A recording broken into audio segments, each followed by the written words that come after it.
It's coming on. Yay. All right, let me let... It's counting down. Okay. Hello, this is Gilray Madrid at Fort Stockton ISD in Fort Stockton, Texas. We are on our second GT meeting, and hopefully you guys are on Facebook Live or YouTube Live or Twitter Live or anything live. I don't know what you call it all, but there's a few people out there. So I do appreciate you guys joining with us. This is gonna, again, if anybody, I'm gonna say anybody out there. Let's see. Yeah, some there. Can you hear and see us? I do appreciate you guys being patient with us, trying to figure this out, because like I said, this is kind of brand new, and I've been practicing with it and working with technology, and technology is a great thing if you know what you're doing. Sometimes it does some cool stuff, and so this is one cool thing that we're doing.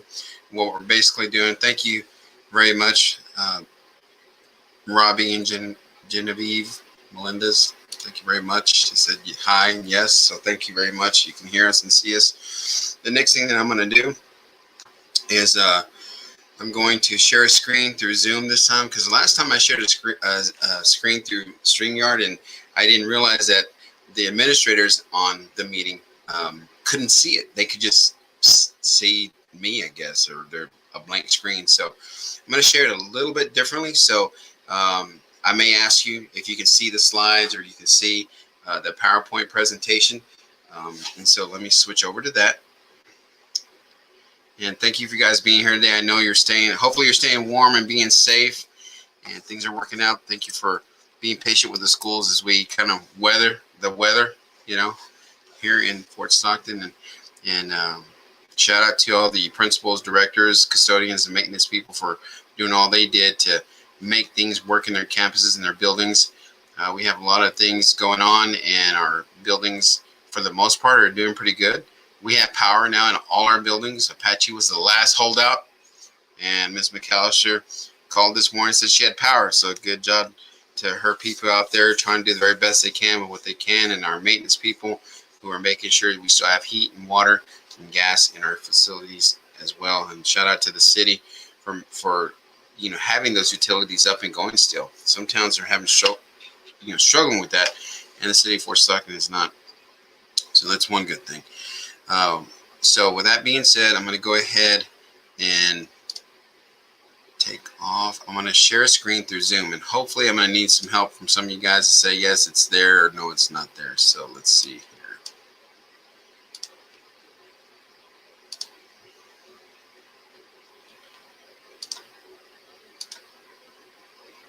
Let's see.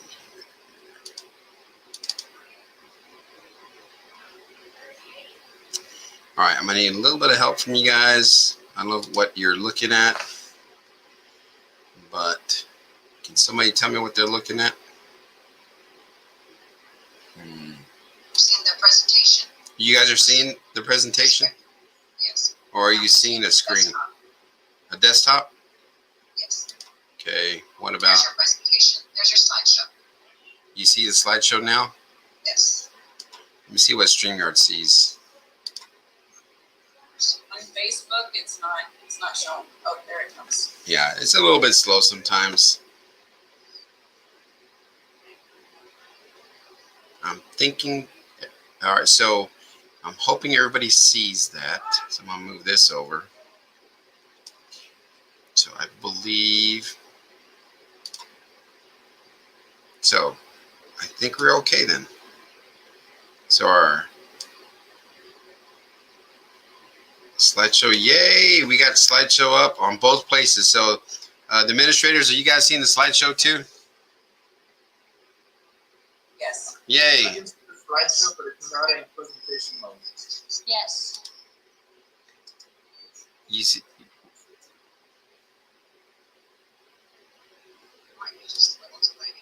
okay, I'm gonna try one more time, okay? All right, you see it there? Yes, that's perfect. All right, good. And I believe StreamYard sees it too, because Good people out there helping me out with this. It's not on YouTube? You know, it's good. Oh, okay. Good deal. All right. Here's the thing. We're actually running 2 camera programs, StreamYard and Zoom. We don't know. I think in the future, we'll probably do more of it on StreamYard, but we do have to have the administrators on.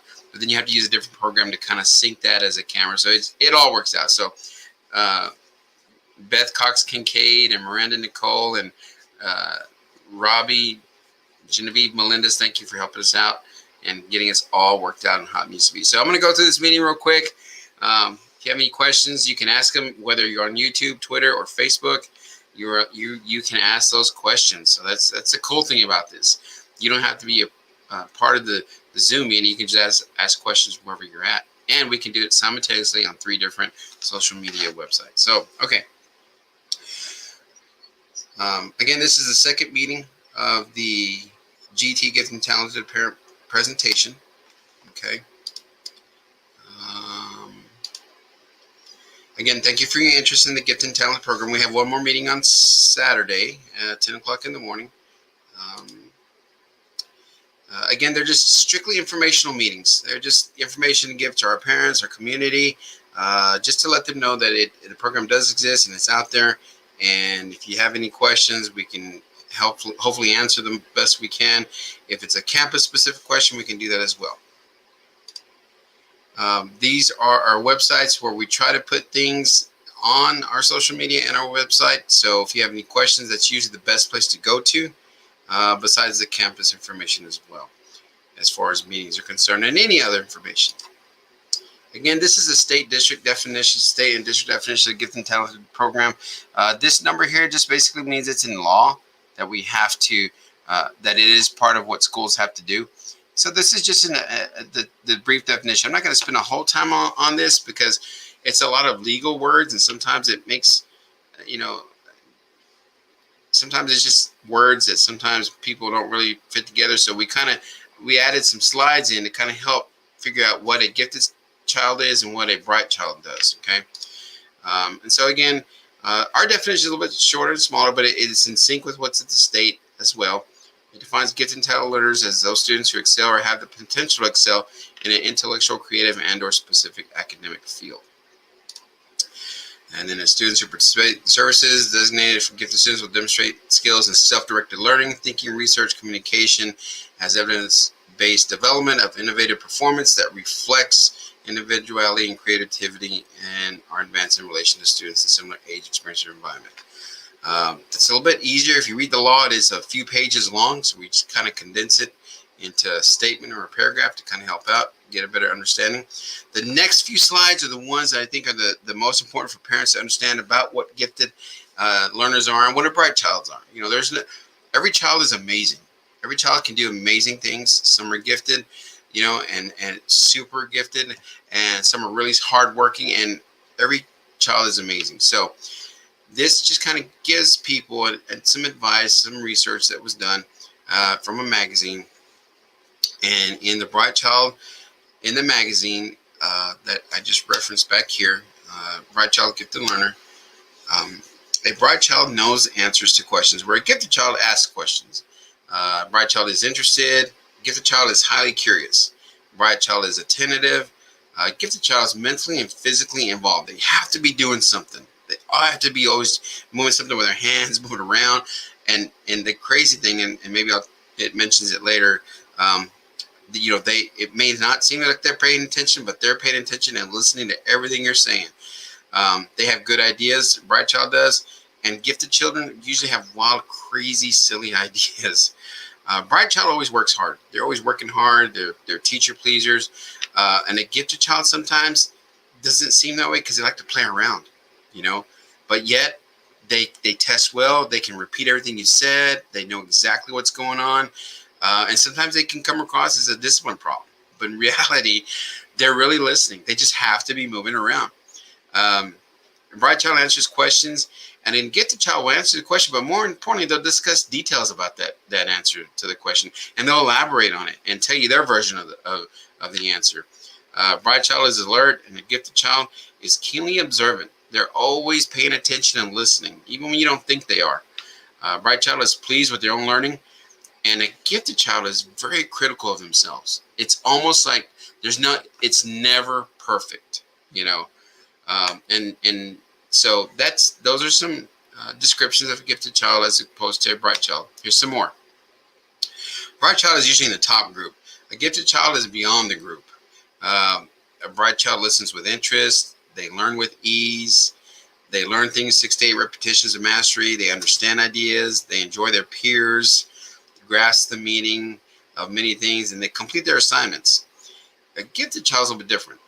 They go beyond the group. They show strong feelings and opinions. They always have a feeling. They have an opinion about something, and you got to hear it. And a lot of times they already know things. And sometimes in the classroom, they can be a challenge because they'll let you know when something is wrong as a teacher or whatever's going on in the classroom.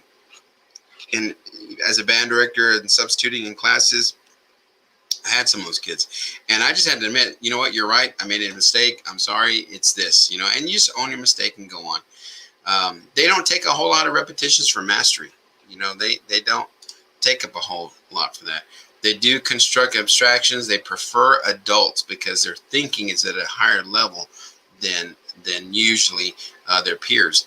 They draw inferences. In other words, understanding something is one thing, but then understanding something and then taking it to another level is a whole other ball game. And then they initiate projects. A bright child is receptive. They copy accurately. They enjoy school. Absorbs information. They're a technician per se. They're a great memorizer. They enjoy straightforward sequential presentations. And a gifted child is really intense about learning. They create new designs. They enjoy learning. Not necessarily school, but they enjoy learning. Whether it's learning about art, whether it's learning about science, universe, whatever it is, they really enjoy it. Take it to a whole other level. They love to manipulate information, and that's why sometimes they can be a struggle in the classroom and at home, you know. So they like to invent things. They're great guessers because what they do about guessing, they may not know the answer, but they can use deductive reasoning skills and logical reasoning skills to kind of figure out what it is that the answer should be. May not be, but this is what it should be logically and using reasoning skills. And they thrive on complexity problems. They just thrive on that. A lot of people don't like problems, but these kids just love a problem and they'll deal with it and they'll hit it head on because it's a huge challenge to them. So the state goal is, you know, for our students, you know, to be able to have challenge and great experiences in the environment they're in with students who are in the similar age experience as them. And so that's one of the state goal for services of GT students. And as well, in Fort Stockton, anybody can be asked to be a GT student. They are assessed. They have to meet the requirements, and then we do that throughout the year. Right now, I think the counselors are working on quite a bit of those screening that we're doing right now. And so to be eligible, they must show significant success in quantitative, which is numbers, and qualitative measures as well. It's things that you really can't measure at a number per se, but it may be something that how they speak, how they draw, things like that. And then all the decisions regarding placement in the FSISD Gifted and Talent Program are made at the district level by FSISD Gifted and Talent Committee, consisted of coordinators, teachers, counselors, and campus principals. And then this is how we serve our students in GT program here in Fort Stockton. We have K through 5 that's done by students with clustering groups of high interest mixed ability classrooms, and grades 6 through 8. We have Project Lead the Way at the middle school. That's one way that we can do that at the middle school, as well as other classes that I'm going to show you here. And in other classes, we have honors classes in grades 6 through 12. There's UIL competition in grades 6 through 12. And there's also UIL competition in other areas. But this one is more on the performance-based. Now, that doesn't say that in UIL academics you have to be gifted, but you can be. Okay, and then dual and concurrent college courses as well is another way that we address the GT components in our school at the high school level. That being said, here is our district's long-range plan. It is on our website. You click here and go here. There is the picture of it, which it goes from 2018 to 2023. Hope that red dot doesn't bother you a whole lot. It just kind of helps me to kind of show what I'm talking about, because sometimes people don't know what I'm talking about. You're like, that's all the time, Mr. Madrid. Okay, so these are your campus contact information. Alamo School Principal Sabrina Cordova, there's her number. Apache School, Mrs. McAllister. Intermediate School, Amanda Urias. Fort Stockton Middle School, Linda Chavez. And Fort Stockton High School, Roy Alvarado. That's the direct, it's main line to the middle school, to their campuses, and then their email addresses, which you can find on our website as well. These are the campus counselor contact information. I just put their names and their campuses, so that's the phone numbers over there. We have Shannon O'Tierney at Alamo, Karina Pacheco at Apache, Melinda Rangel at Intermediate School, Robert Knight and Anthony Uris at Fort Stockton Middle School, Penny Delaney and Tara Sanchez at Fort Stockton High School. So let's see here. There's 2 people in the waiting room.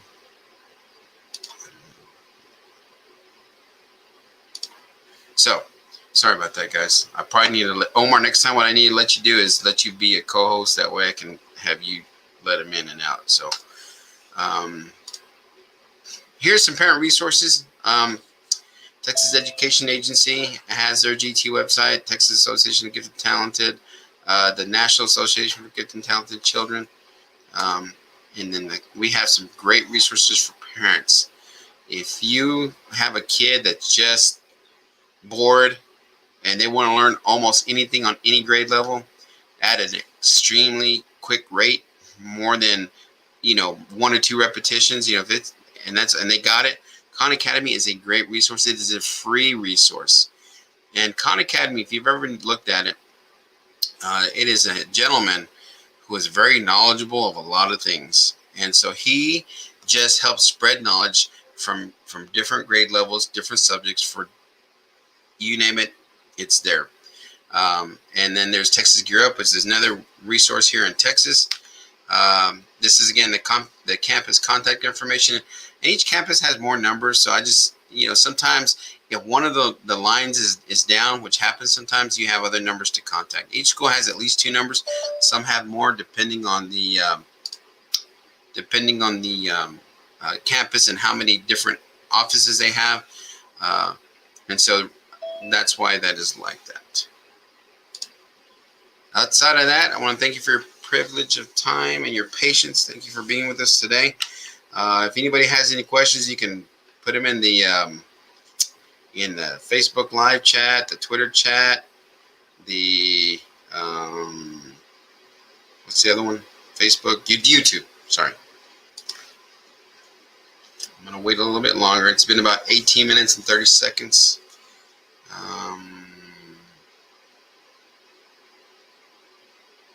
Jenny Melendez, thank you again. Jenny's pretty good. She's on top of things. I do appreciate your help. She helps me out. She's always on saying, hey, I'm here watching you, so that's great. Thank you very much. Because I can't run it. There's no way I can run a third screen. There's no way. So let me get out of this, stop sharing. All right. I think that is probably about it. I'm going to try. I think I need to switch on my computer screen. I need to switch the 2 views. I think it'll help me. So, do we still have administrators on the line? I think we do in our meeting. They're probably outside shoveling snow. I don't know who the Samsung Galaxy is. It's one of our administrators. But, those links went out to the Pioneer and our website and stuff, so it could be anybody. If you have any questions on either side, you can ask. I'm not asking them.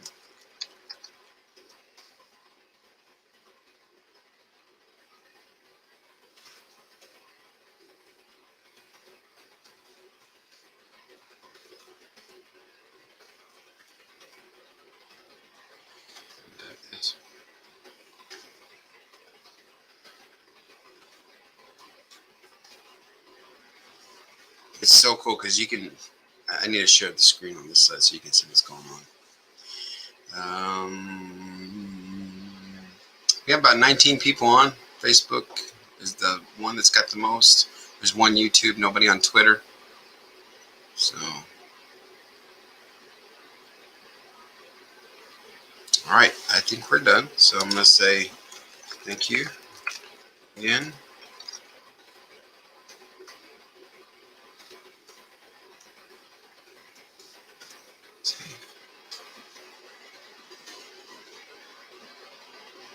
Oh, Mrs. Pacheco said something. All right. Ms. Pacheco at the Apache School. We're currently testing students. This weather has affected us finishing. We'll get the testing done ASAP. So thank you, Mrs. Pacheco, for letting us know that. Yeah, the weather has put a lot of things on hold. You know, this was the last week of the 6 weeks, and yesterday or the day before, somebody asked Mrs. Chavez, I believe Gloria Chavez asked a question about, well, what about the end of the 6 weeks? I'm like, this is the end of the 6 weeks. And now that we realize it was probably the 12th was the end of the 6 weeks. So how will they contact if we are virtual? Yes. Okay. So let me take this out. Jenny's asking a question. How will they contact us if we are virtual? Okay. Going back to the slide, if you have your campus's contact number, always give them a call because there may not be somebody there, but try calling. And we should be back in school on Monday. Please don't hesitate to call and ask them, because some of our staff, and like I said, our school at Apache School didn't have power till this morning. So it's a challenge for everybody. So if you, on Monday, Jenny, if you don't mind giving whatever campus it is a call, that would be great. All right. So hopefully that helps you. We have Doris Morris who's watching us. Thank you, Doris, for watching us. We appreciate your time watching us here at Facebook Live, Twitter Live. All right. Any other questions? I'm here. It's been 22 minutes. Good. Talia entered the room.